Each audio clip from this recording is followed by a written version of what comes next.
I really want to get into this ass kicking of Jake. This ranking of Pac-12 quarterbacks. Hi, Jake. Hey. I love you. I'll drop that. You will. I know it. We had a fight on the show yesterday. We banter and bicker back and forth on sports. I try to stay calm and not curse. Like all the time.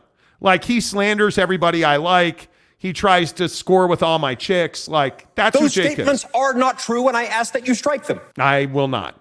But my point is we never have fights. Yesterday about Deion Sanders and Shedeur Sanders. I personally would like an apology. I felt like that was a fight on the program. Uh-huh.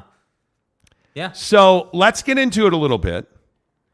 And I'm just going to ask you straight away, where are you at on Shedeur Sanders, and where do you think he ranks in the Pac-12 as far as quarterbacks go? Yeah, I think he's mid-table.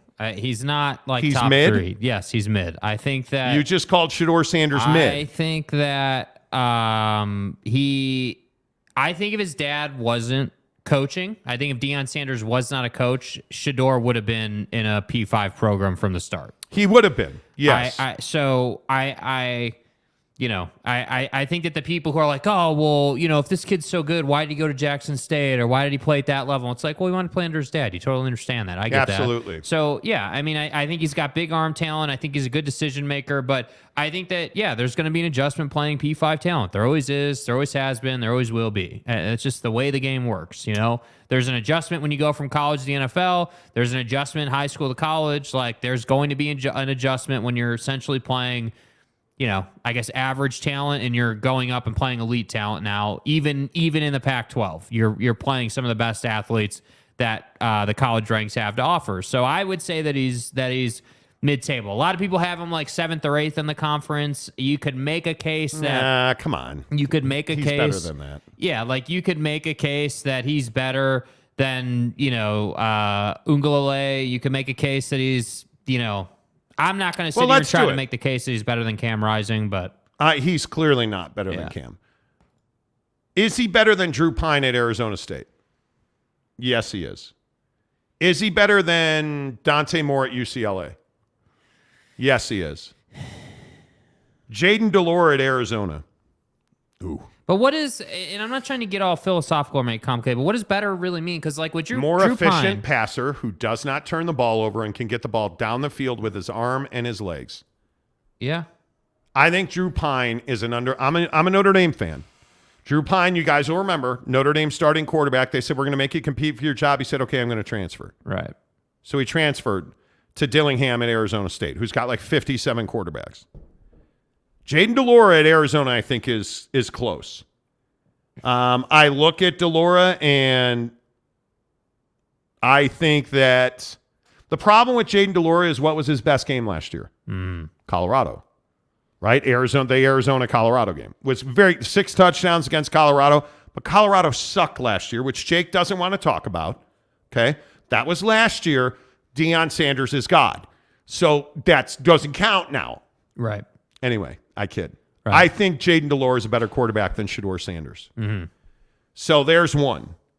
DJ Ungalale at Oregon State.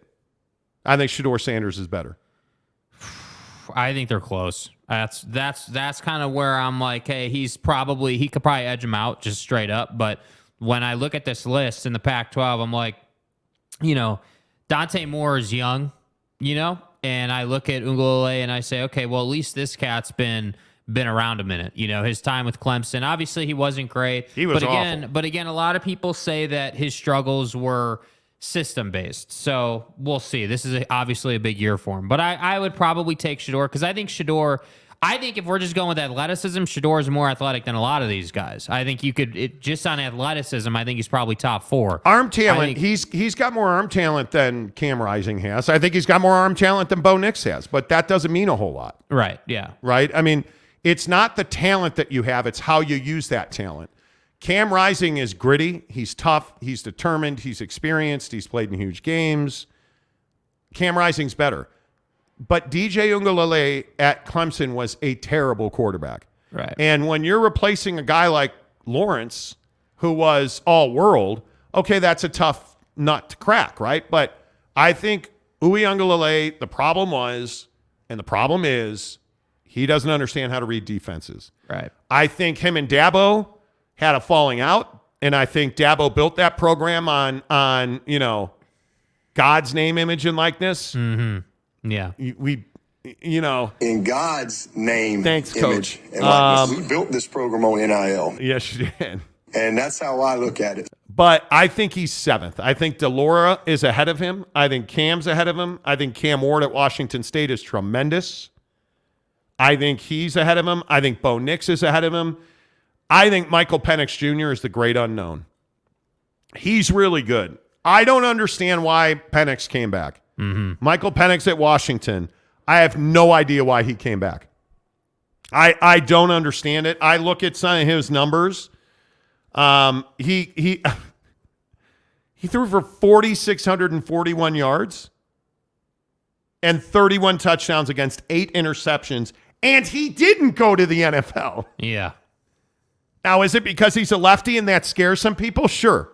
But so was Tua tagged by your mama, and he's done terrible in the NFL. So maybe that's why Penix has come back. Yeah. Yeah. But I think it is Caleb Williams 1 and Michael Penix 2, and then I think probably Bo Nix 3. Yeah. I think probably Cam Rising 4. Yep. Cam Ward 5. Jaden Delora 6. And then I think Shedeur Sanders 7th at Colorado. Because frankly, I think everybody else is untested and unknown. Drew Pine's an average quarterback. Sam Jackson at Cal, I have no idea. Ari Patu at Stanford, you don't know either. Right? Like, I just don't think you know. Yeah, there's a lot of unproven in the conference this year, for sure. For so, sure. I don't think, and I want to make this really clear as we talk about the best quarterbacks in the Pac-12 here. We have an update on San Diego State and Alabama coming up. But I don't think Shedeur Sanders is bad. I don't think he's not talented. I don't think he's unsmart. Because it's garbage. But how much credence do you put into his numbers at Jackson? Well, I mean, I think you have to put a little bit into him. I mean, there is numbers. I mean, that's what. I mean, it's almost that's like what we this, have. Yeah, I mean, it's like this conversation of like, oh, they didn't play anybody. Well, that's who he had to play. I mean, that's what was in front of him, and I think he was successful. And this was kind of the crux of my argument yesterday of like, hey, like Dion or Shedeur, whoever, like whatever person you want to look at, they can only play who's in front of them. So if they've been successful to this point, then I think there's no reason to believe they wouldn't be successful, generally speaking. Now, the problem here is that Shedeur, Shedeur is obviously stepping up in talent. And I know I keep bringing that up, but it is the main thing in this conversation. You're stepping up to all-world talent, really. I mean, this is, again, even in the Pac-12, you're still seeing all-world athletes. You're still seeing NFL caliber prospects every single week. And I know it's not the SEC. I know it's not the Big 10 or the Big 12, but you're still facing much better talent than you would have faced at Jackson State. So, yeah, I mean, how much credence do I put into his numbers? Yeah, I put some credence into him because they're his numbers. I think if you look at his tape, which is what I'm much more of a tape guy, not necessarily a numbers guy. I think if you look at his tape, the things I like about him are he is athletic. He can make plays on the run. He's got a good arm. Most of the time he makes good decisions, but I am a little worried about the fact that he gets a little too aggressive sometimes. There was some plays that I saw where you forced the football and you paid the price. And by the way, at that level, the other thing I'm concerned about is he had several of his big highlight plays where they were touchdowns were into double and triple coverage, and the receiver made the play because of the level of talent. And because Hunter's that good. Yeah. And so for me, I look at it and I say, okay, yeah, those are touchdowns. You made the throw, but that's probably not completed in a Pac-12 game. That's probably not completed at Rice-Eccles Stadium on November 25th. Yeah. And so that's where I struggle with it. But again, that's why I say he's not top 5. He's 7th, 7 or 8, depending on who you talk to. But again, ultimately, what I think will define his success and failure is his discipline to the system and his willingness to check the football down when they're playing, too high safeties. Like, you need to do that and have patience. Yeah, I would agree with that. And I just think it's going to be a really interesting fall camp because we need to learn who a lot of these guys are. Let's get you an NCAA tournament update presented by our friends at Quick Quack Car Wash. The best car wash in Utah, Phoenix, Arizona. Anywhere you have a Quick Quack Car Wash, you should hook it up because you're in and out in 5 minutes. Your kids are going to love it.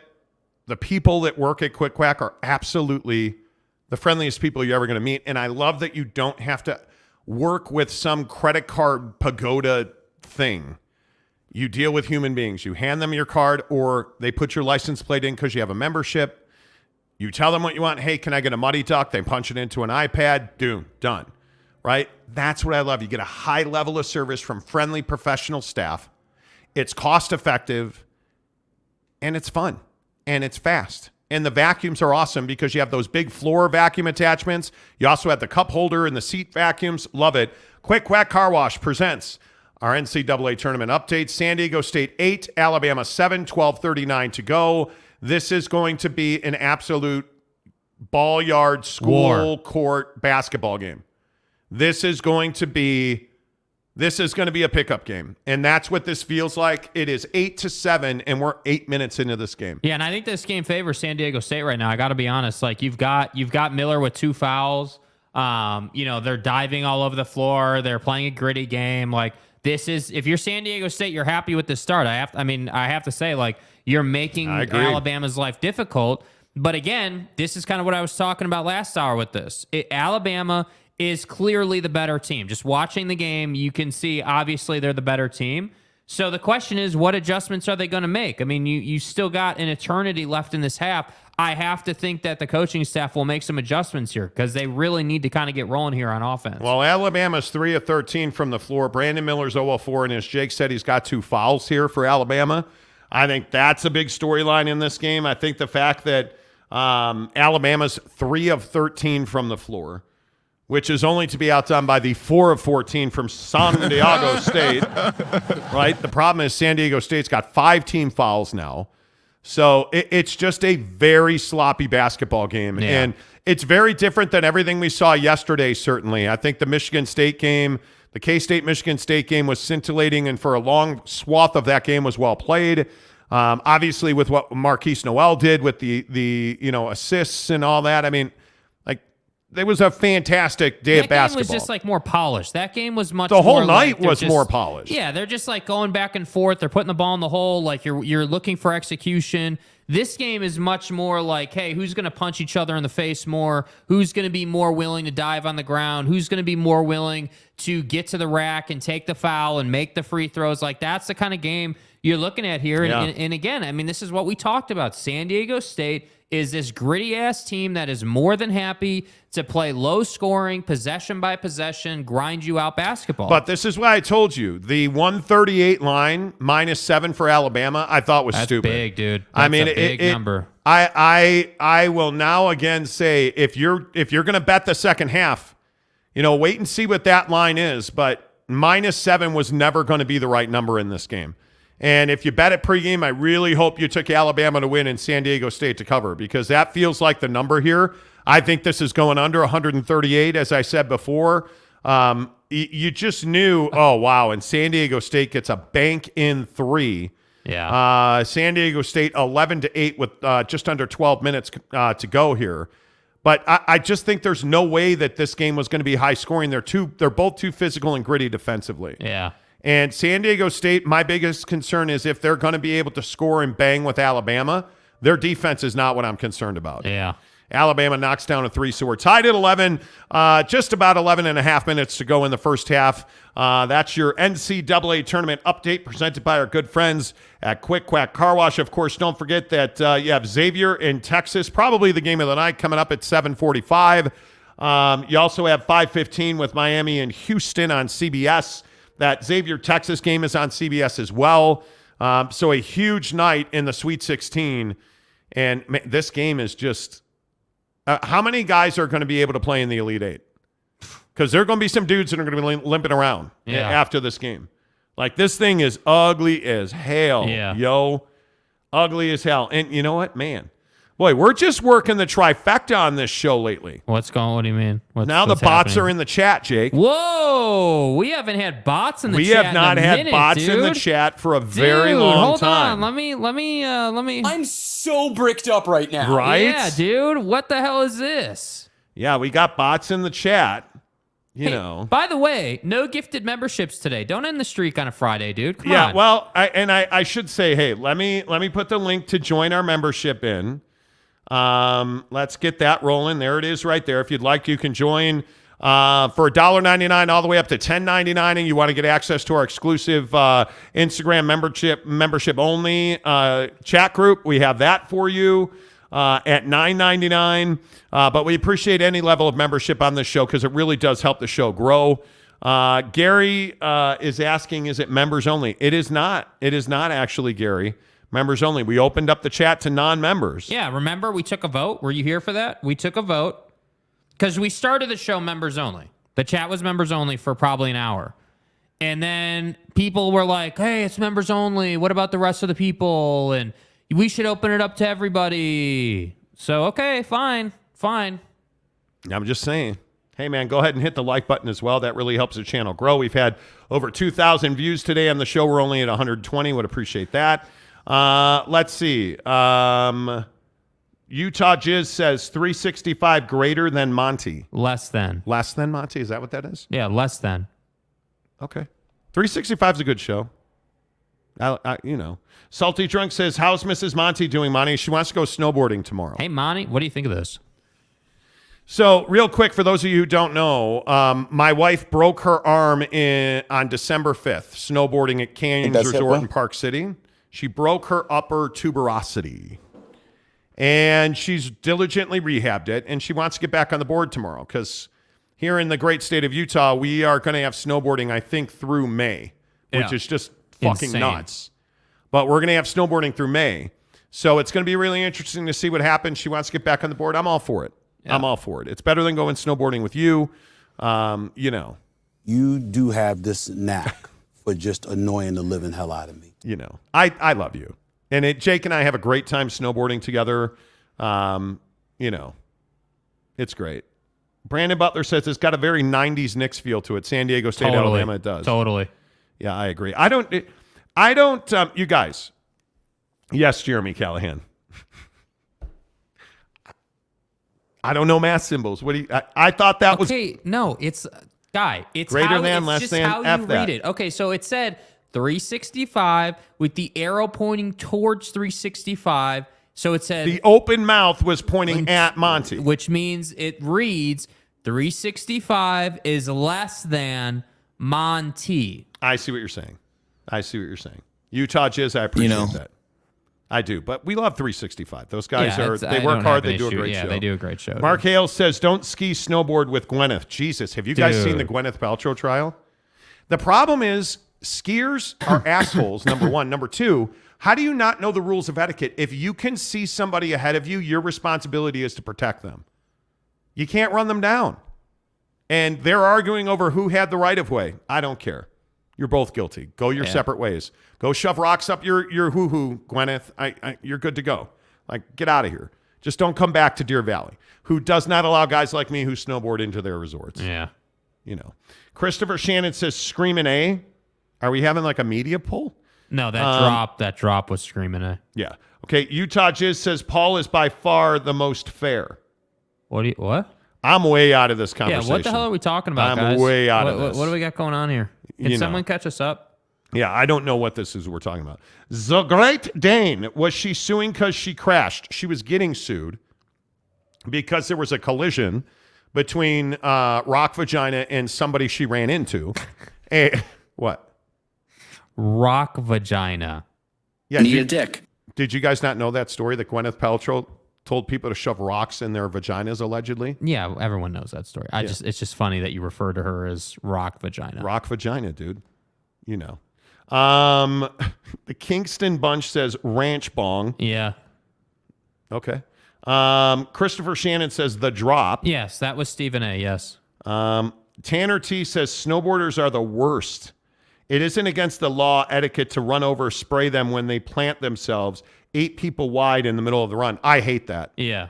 If you're going to lay down. That's not unique to snowboarders, no, though, dude. If you're going to lay down, like I snowboard at Canyons Resort in Park City. That's my home.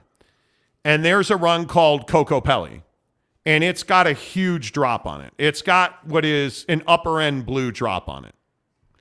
And people will just lay down right at the bottom and just chill there at the foot of the drop. And it's like, dudes, number one, you're going to get hurt. Yeah. Number two, you're going to get hurt. And number three, you're an idiot. And that's skiers, snowboarders. The worst thing about ski and snowboard, and I don't think it's unique to one or the other.